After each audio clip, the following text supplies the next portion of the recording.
the Florida State Seminoles after escaping against Virginia Tech. Now, Jimbo Fisher's team solidly number 6 in both polls, but the computers can't stand them. They're number 17. Massey and Sagarin don't even have them ranked in the top 25. That's weighting down the Seminoles' cause if we ever got to a one-loss scenario. Seems highly unlikely they would be in the mix. Just ahead of Florida State, South Carolina.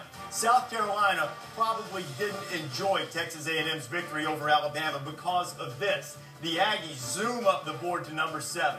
They've got an emerging star in Johnny Manziel. They've got 2 what should be easy wins to finish at home against Sam Houston State and Missouri. And the Aggies are going to be a hugely attractive candidate to be an at-large team in a BCS Bowl.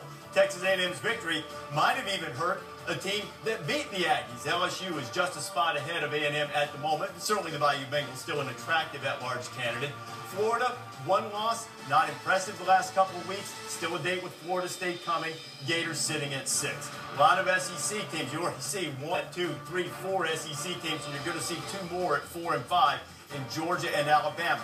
Assuming the Crimson Tide doesn't lose to Auburn, the order of these 2 doesn't matter because they'll play in the SEC championship game. At number 5, Georgia, Alabama falls from 1 to 4. Now, those 2 teams sitting best among the 1-loss teams if we get to that scenario. Now, here's the spot. The 3 undefeated teams, of course, only 2 in the championship game. I think the primary drama is who's going to be left out.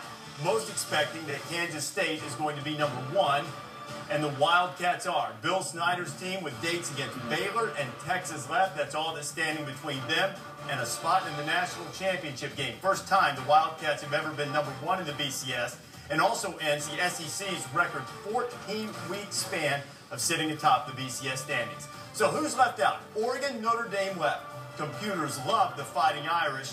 Pollsters love the Ducks. Oregon commanding in number 1 in both polls, the Harris and the coaches poll. So sitting at number 3 and left out at the moment, Notre Dame. That's going to be key to watch this margin here as Oregon is number 2. And you see the margin is pretty close. The problem is not enough room necessarily for Oregon to move up in the polls, and the Fighting Irish don't have a lot of room to move up in the computers. So how will the voters be influenced? You're going to have some common opponents coming up.